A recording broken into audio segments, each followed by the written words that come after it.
I wanted to introduce our expert from Geoengineering Watch, who helped us out over there at Climate Change. Thank you for sticking out. That was an exciting day. This is again Dane Wigington. I hope I got it right. Did I, Dane? Thank you. Come on up.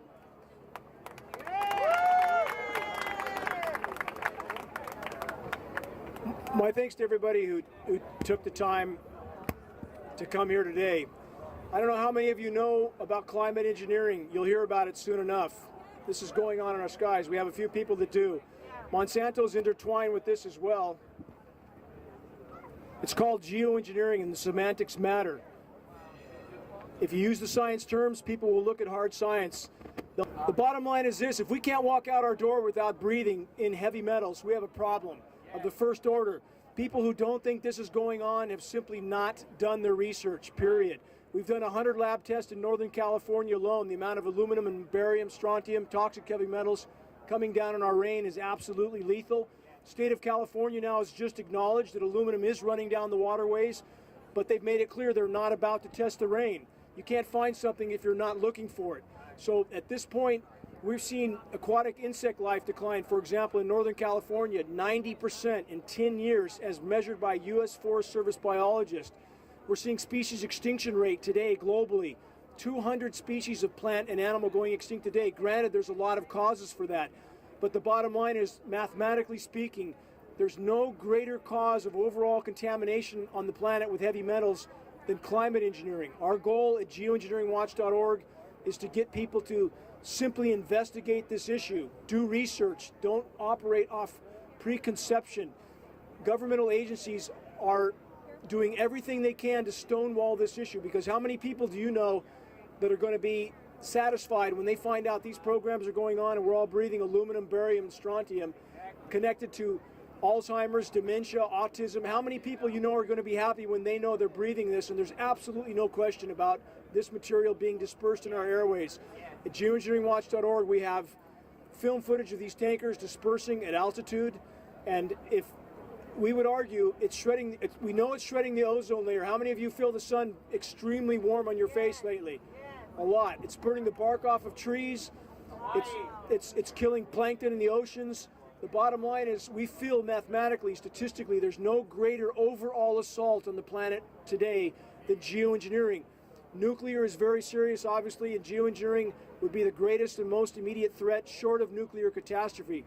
But the bottom line is, there's nowhere you can run, nowhere you can hide from this issue. 1,000 whales just tested in 2010 from the most remote places on the planet. They had, quote, jaw-dropping levels of aluminum in their tissues. I guarantee it's in every single one of you. Bottom line is, we're simply trying to bring this to light. If we don't have a planet that will support life, and if these programs continue to shred the ozone layer, disrupt the hydrological cycle, contaminate our soils, we won't grow anything. Not even a Monsanto genetically modified aluminum resistant seed will grow if we keep on this track. So I appreciate everybody's time in investigating this issue. If anybody wants a DVD or information on this issue, if you will put it to use, I'll give it to you. I have DVDs right back there next to the geoengineering sign. If anybody will put it to good use, I will give it to you. My name is Dane Wigington. I'm with the website geoengineeringwatch.org. I have a background with Bechtel Power Company in the renewable energy. That's how I got into this issue. My home was on the cover of the world's largest renewable energy magazine. When I started to lose 60, 70, 80% of my solar uptake from strictly what these aircraft were emitting, that's an astounding amount of sun to block. Global dimming today, a figure most people have never heard of, it's 25%. 25% of the sun's direct rays are no longer reaching the surface of the planet. Yes, pollution is a part of that. Geoengineering is a much, much bigger part of that. That is the express goal of climate engineering, to block the sun at the expense of derailing the planet's life support system. So if you want to learn about this and you want a DVD and you'll put it to good use, come back there, I'll give it to you. It's on me. We're simply trying to get the word out before there's nothing left of the Earth's life support systems. All of us matter. Any one of us in this crowd could be the pebble that knocks the landslide of awareness loose and brings this issue to light. Every one of you matter. All of us need to pull together. Good job. We got to keep working together. I want to introduce a Native person who has been working with us on food transparency for some time, Quanah Brightman Parker.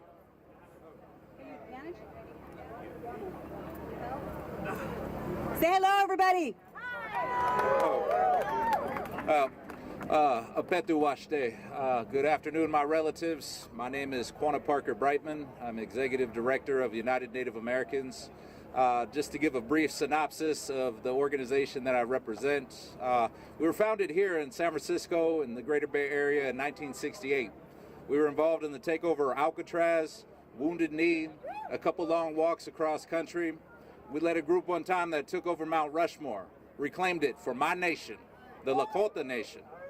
Now, my father, he's one of the founders of the movement. His name is Dr. Lehman Brightman.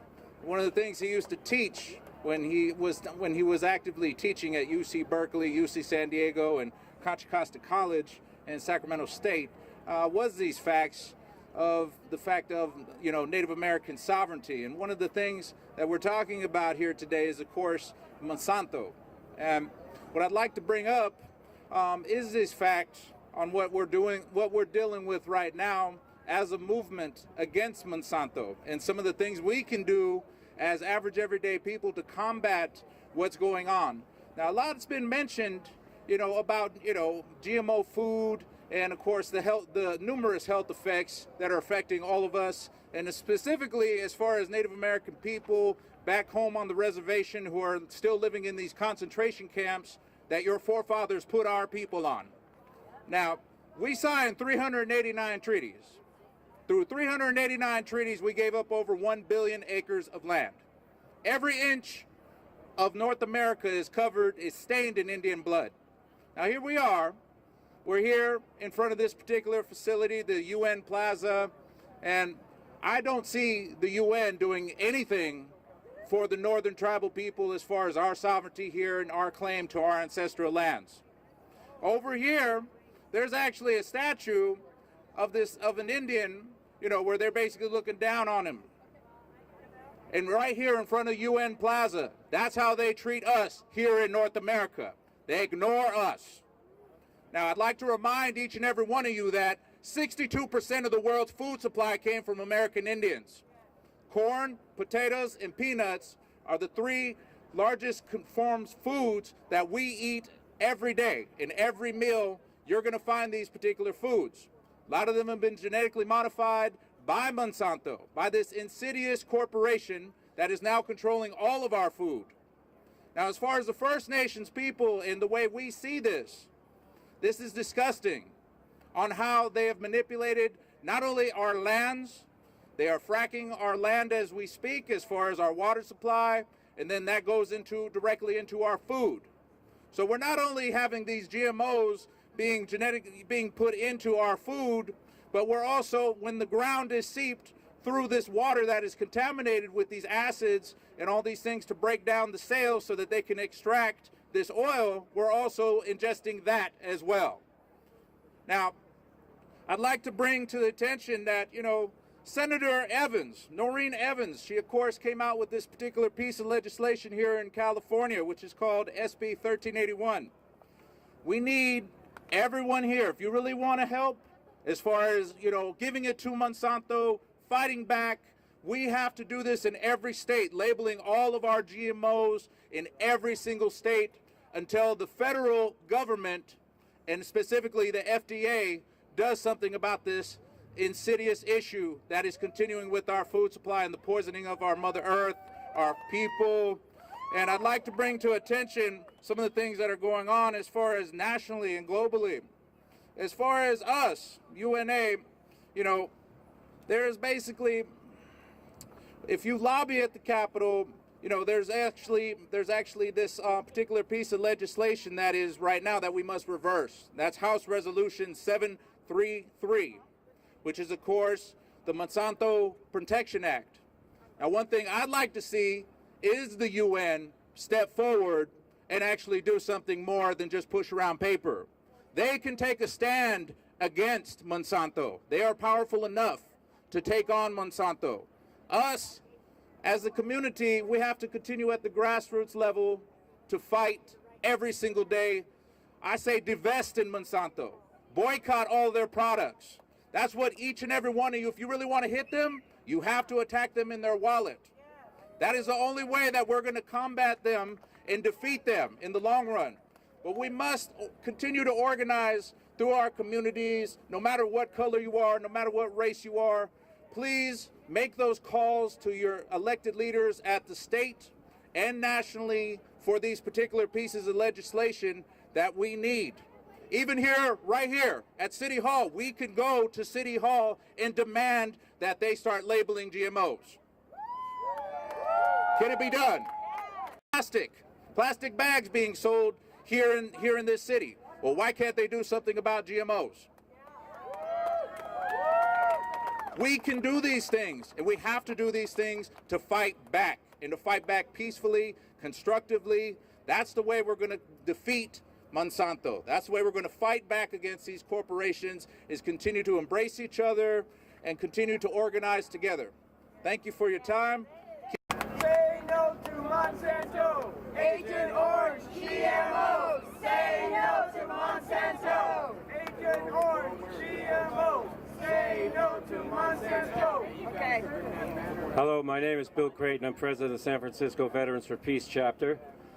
And millions of people are still dying. Millions of people have died from the effects of Agent Orange. Monsanto was one of the developers, contracted out during the war in Vietnam along with Dow and others. We were told at the time, don't worry about it. It's just a defoliant, kills weeds. And you could go on YouTube and places like that and watch people throwing drums around it and acting like it was just a weed killer. Well, it's not the case. Its effects come so many ways. It was hard for veterans and civilians to even make a claim that that was the cause of it. A friend of mine who grew up in a neighborhood, he had multiple sclerosis, most likely caused by Agent Orange, and 2 of his children had birth defects.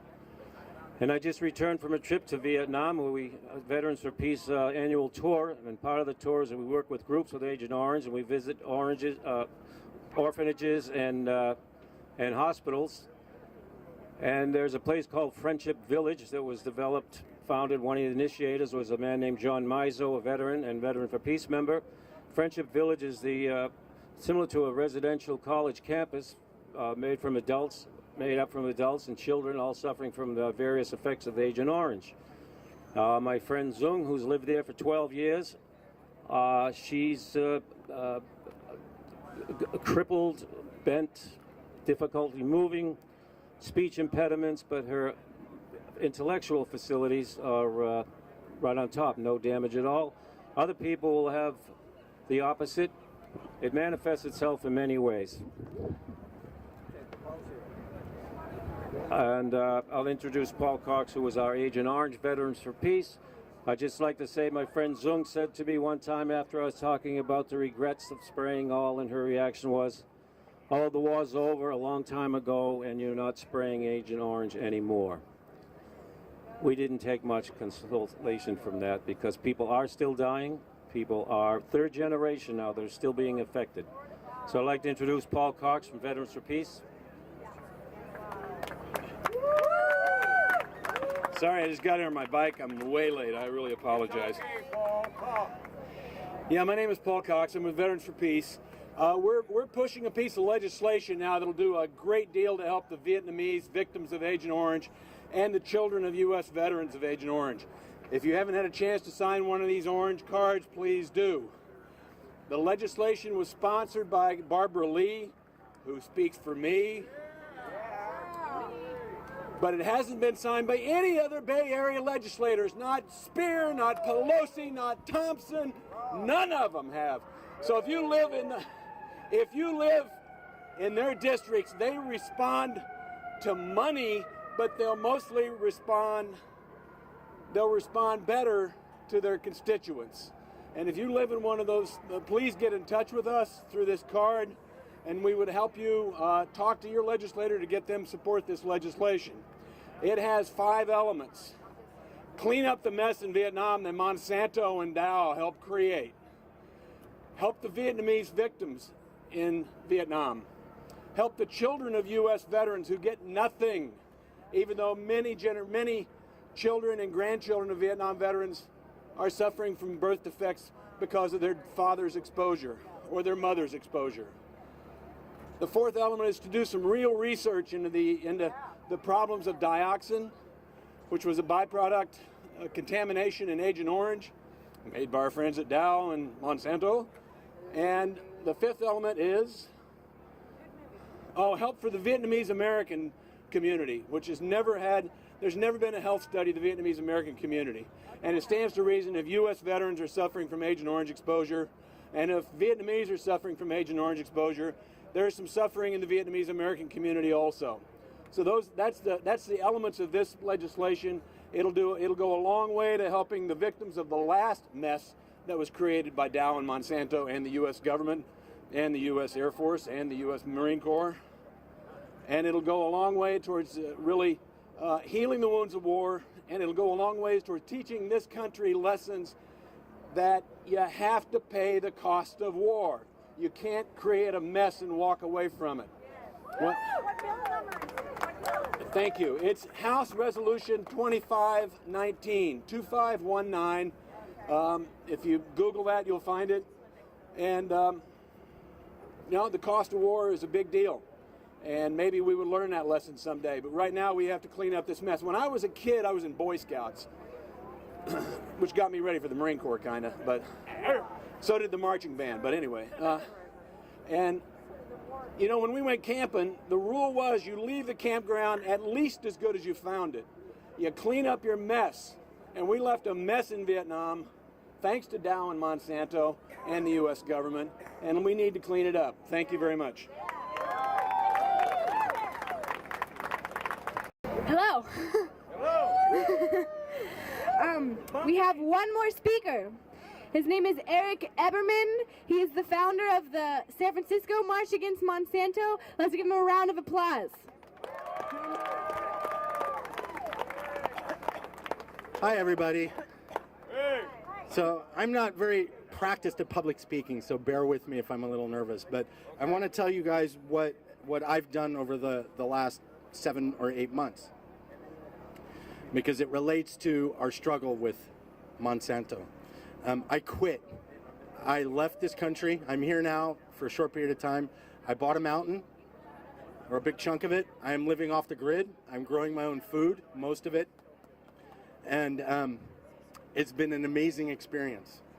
Eliminating all the GMOs and unhealthy food, I lost 50 pounds in 6 months.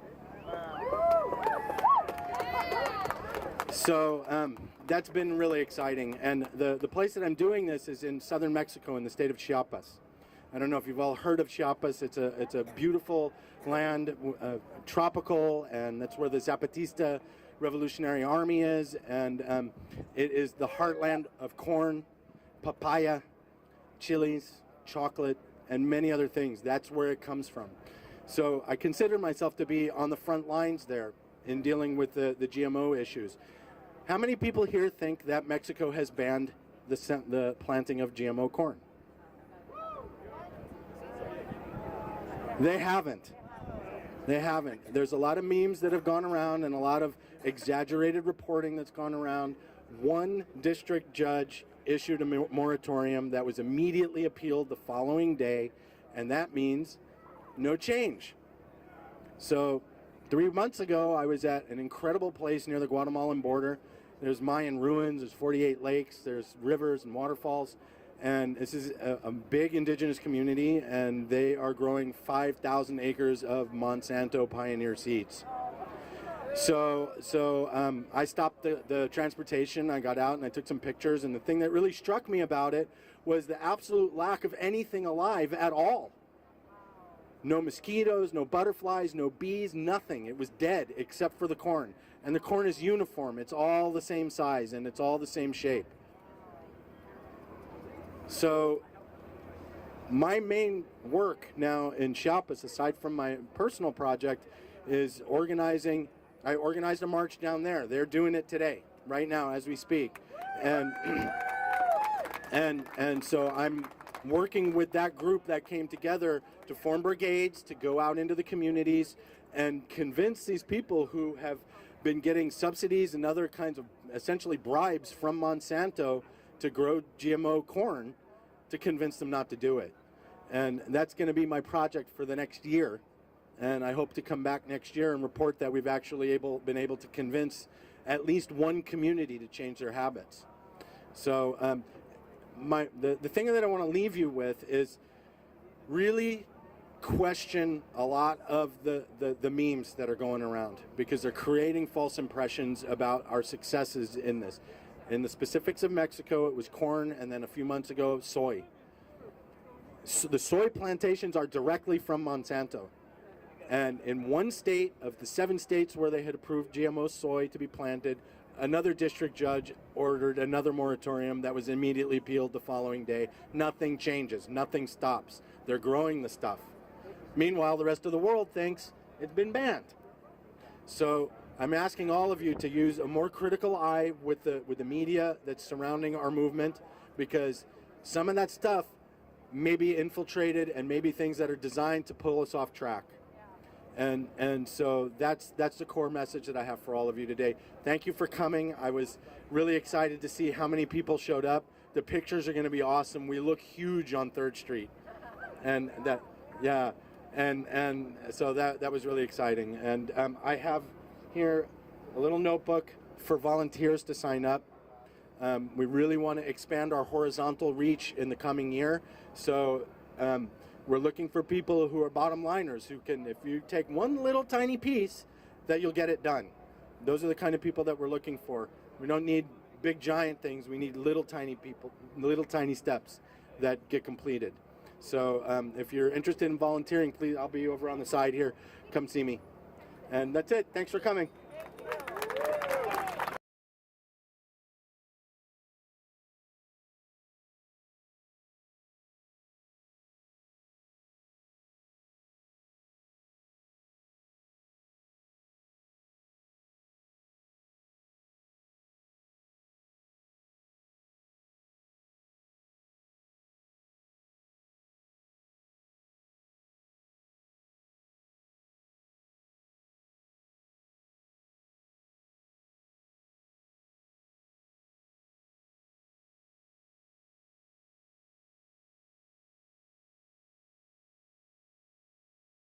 The current plan shows it's going to be a 37-story tower, at least one, potentially a couple others on that site. And once again, 370 feet is 3 times the height of the ballpark.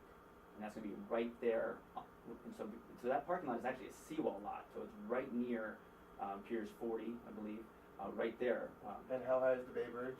I'm sorry, the Willie L. Brown Jr. Bridge? I'm not sure.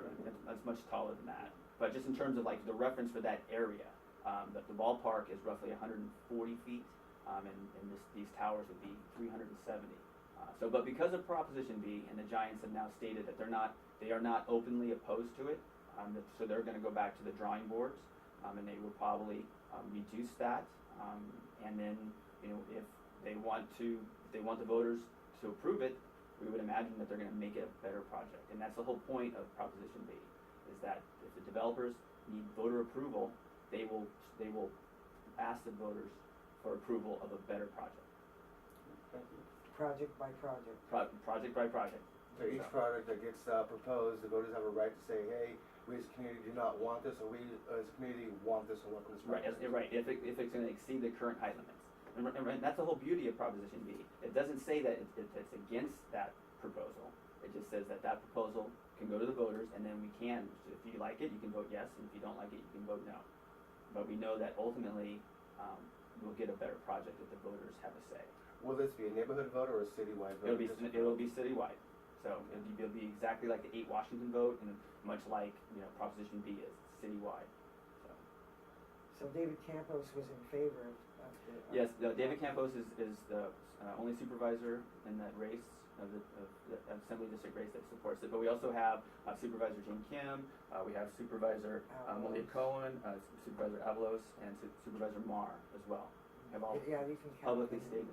What about any currently state representatives? Well, we have State Senator Mark Leno and State Assembly Member Tom Amiano as well. So we have a large number of publicly elected officials. We might add that there are no publicly elected officials who have actually come out and said that they endorsed the no campaign. And these are all local Bay Area politicians.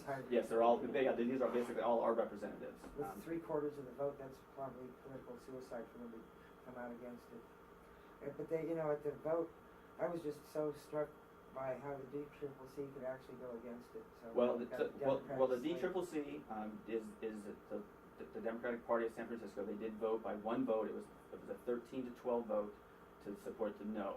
But I think that based on the large coalition that we have, I mean, we have, you know, I could read all of them, but we have the Bernal Heights Democratic Club, we have the Central City Democratic Club, District 3 Democratic Club, District 11, Harvey Milk, the Irish American Club, the Latino Democratic Club, the Trail Hill Democratic Club, Richmond, South Beach, the Women's Political Committee, all support the yes on B. So I think it's just an anomaly that the DCCC actually voted by one vote to support the no campaign. What about the yes on Washington? I forgot how they voted for that. Yes on The Washington. DCCC did support us in the fall for the no on B and no on C campaign. Oh, yeah. I didn't go to that meeting, but yeah, that's good. Well, our time is almost up this evening. Oh, is it? Yes, Okay, it is. Wow, it does go by pretty fast. Yes, it does. It does. I've got, so if you've got your voter pamphlet in the mail, you can go to the City Hall basement, like Eli said. I've got mine. Here's mine. So I received mine in the mail. Mine's at home, so. okay, that's great. And we've also got, let's get to the Twitter. Now, this is the Fontana Towers, which inspired a lot of legislation, didn't it? And we're going to put this show up.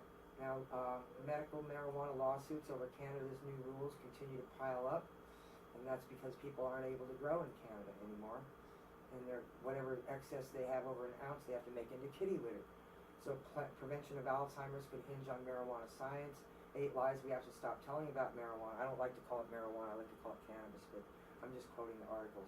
Because marijuana is technically a slang word. Yes, it is. San Francisco nonprofits Hopeful City Fund will stave off evictions, and I could probably have Eli talk a bit about that in a future show. We've got 1 minute left. Molecular biologist explains how THC completely kills cancer cells. Billionaire trying to buy 17th Assembly District race. These are articles I'm recommending off my Twitter, and you can follow us at Denise Dory. It's got 45 seconds. Hot study planned at San Francisco government with government-supplied cannabis to see if it reduces sickle cell disease. And now Eli has an announcement. On Friday, May 23rd, 3 p.m. to 5 p.m. at St. Anthony's Dining Hall, 150 Golden Gate Avenue. The Coalition of Homelessness is basically hosting an event called the Panel Discussion and Community Speak Out in the State of Homelessness in San Francisco. Also, don't forget to buy your local street sheet, and Bach needs your support. Yes, they just had a hearing the other day. Yes. And the next show coming up is going to be Let's Talk Sports. We want to thank Tim Coming up in Hester. 7 minutes. I'll make sure we thank Tim Hester here. And we want to thank you Thank very you. much for coming on Yes, the show. make Tim sure you Hester. vote. Please vote. Vote Yes, yes vote. on B. Thank you.